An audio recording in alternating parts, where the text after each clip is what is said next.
Welcome to TeeHero, the ideal tool for automatically uploading your designs to multiple platforms. In this video, we will show you how you can access the free TeeHero beta. Follow the link in the video description or go to teehero.net. We are currently on the home screen. Here you will find some general information about TeeHero. The blog tab gives you some installation guides to TeeHero in case you prefer reading. The My Account tab is where you can log into your existing account or register a new one. The fastest way to get your beta access is to click on the button in the middle of the screen, which will lead you to our shop where you can select the TeeHero beta. It costs you nothing and we won't need any credit card information from you. If you click on Proceed, you will need to fill out some basic information, and most importantly, your email and password that you want to use. We need this information to create a license key that is unique to your account. Keep in mind to use an email you have access to so you can reset your password if necessary.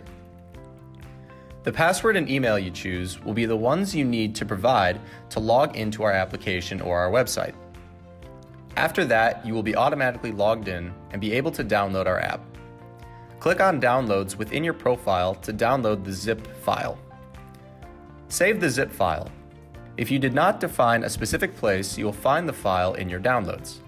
In our case, I downloaded it to my desktop. To be able to use the app, you will need to unpack it out of the zip archive.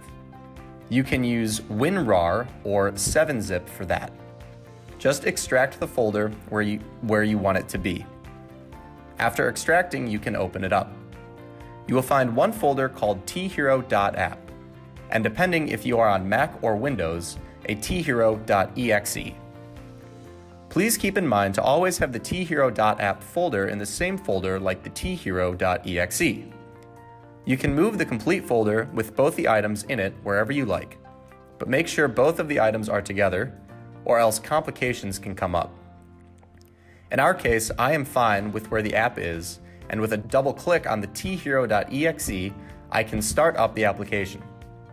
Since we are in a beta now, there might be updates daily that fix little bugs. So if the updater detects a new version, always update, so you won't be affected by minor bugs. After that, you simply log in with your account details that you created on our website.